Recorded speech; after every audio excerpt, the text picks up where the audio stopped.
Shalom, shalom bien-aimés, soyez bénis au nom de notre Seigneur Jésus-Christ de Nazareth. Je souhaite à toutes et à tous un excellent début de semaine dans la présence de Dieu. La présence de Dieu, c'est de cela que nous parlons pendant tout ce mois d'août, sur le thème Cultiver la présence de Dieu. Le thème de la semaine, c'est le modèle chrétien. Et le thème du jour, c'est à l'heure de la prière.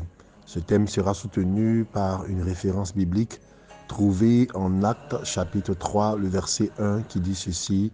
Pierre et Jean montaient ensemble au temple à l'heure de la prière. C'était la 9e heure. Parole du Seigneur. Amen. Nous voulons rendre grâce au Seigneur qui, ce mois-ci, veut nous entraîner dans une dimension plus profonde de sa révélation, de sa connaissance. Et c'est pourquoi nous parlons de cultiver la présence de Dieu. Tel qu'il est présenté, le thème signifie que la présence de Dieu peut être cultivée, peut être entretenue. Tout ce qui peut être cultivé a la capacité de grandir, a la capacité d'être développé, a la capacité de se tendre ou à la capacité de se flétrir si jamais les soins de culture, les soins de jardinage n'y sont pas apportés. Vous voyez, depuis le jardin d'Éden, la notion de cultiver est au cœur du rapport entre l'homme et Dieu. Et lorsque nous disons qu'il faut cultiver la présence de Dieu, il s'agit bien évidemment pour nous de mettre en lumière la responsabilité que nous avons de faire que cette présence-là devienne une réalité.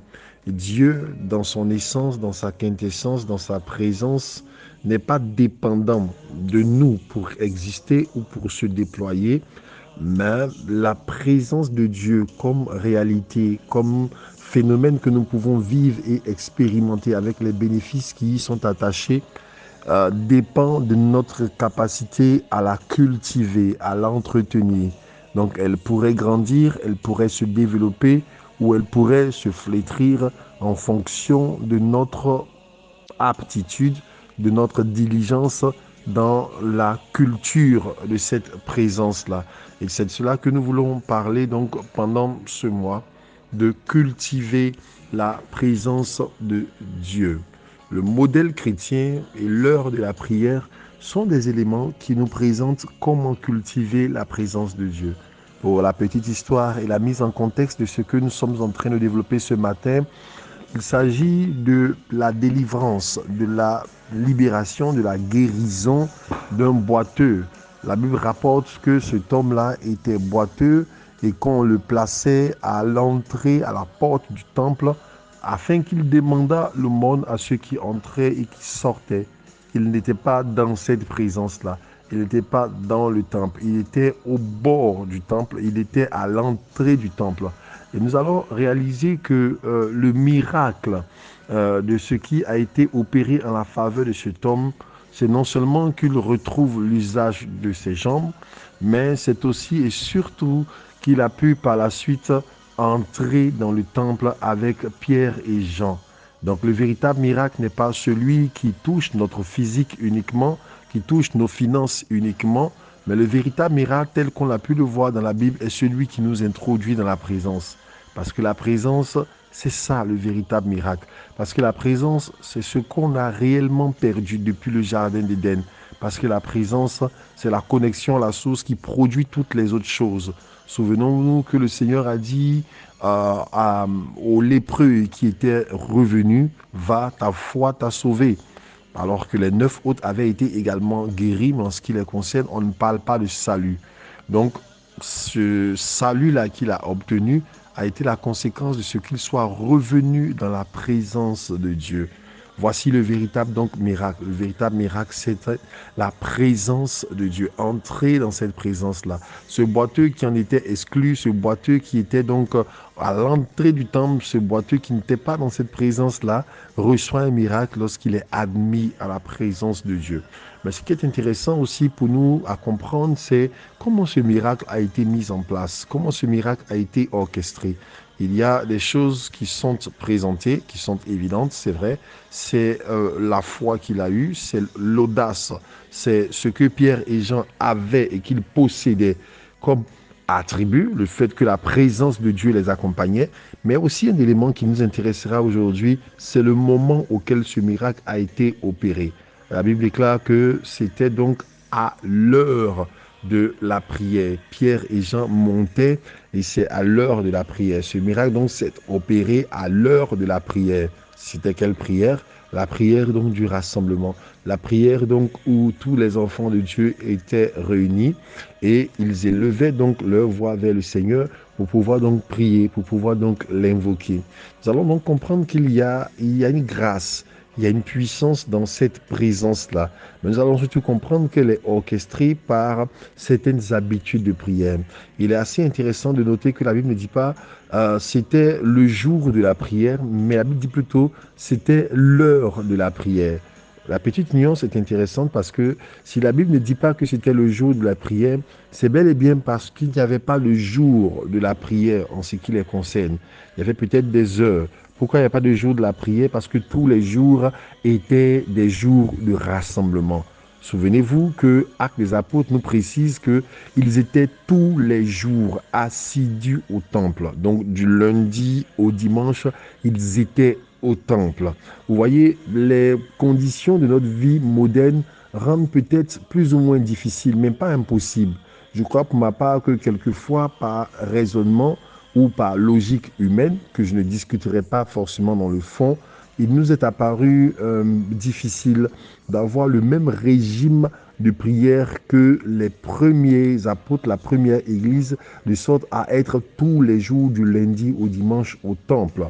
Et nous essayons quand même de maintenir une certaine régularité parce qu'il y a une puissance dans cette régularité en fixant certains jours. Et malheureusement, pour nous, le chrétien moyen de notre situation a perdu l'habitude de monter au rassemblement, de monter à la prière d'ensemble, de monter à la prière collective. L'évêque en parlait ce matin, il y a pour la plupart une présence, une assiduité plus que questionnable. Pour les meilleurs, quelquefois, ils seront là donc tous les dimanches. Pour certains, ce serait donc tous les dimanches et les mercredis. Pour d'autres, ce serait simplement les dimanches. Pour d'autres, ce serait donc un dimanche sur 3, sur 4, un mercredi, une fois en passant. Donc, il y a une irrégularité dans la présence qui fait que les conditions, l'une des conditions de la création du miracle n'est pas réunie. La Bible parle de l'heure de la prière parce que pour eux, ce n'est pas question de jour, mais d'heure. Et quand on regarde l'heure, on se rend compte effectivement que dans le jour, il y avait un certain régime de prière qui était mis en place. Ça veut donc dire que ces personnes-là avaient des temps de prière personnels, avec des temps de prière individuelle, comme Pierre, comme Paul, comme tout ce qu'on a pu voir dans la Bible, et on se rend compte qu'ils avaient une pratique de piété personnelle, mais au-delà de la piété personnelle, ils avaient une pratique de piété collective. Et donc, il y avait des régimes d'heures de prière, un peu comme le feraient aujourd'hui nos amis les musulmans, avec l'appel de la prière. Il y avait donc à chaque tranche horaire un appel à la prière auquel chacun partait. Je veux dire, au-delà de la piété personnelle que chacun avait, c'était un devoir d'aller à la prière collective. Pourquoi? Parce qu'il y a ce que notre rapport personnel avec le Seigneur peut produire dans notre intimité et il y a aussi un niveau de grâce, un niveau de vie, un niveau de bénédiction, un niveau de réalisation, un niveau d'exaucement, un niveau d'autorité, un niveau de puissance qui ne peut être obtenu que par le rassemblement.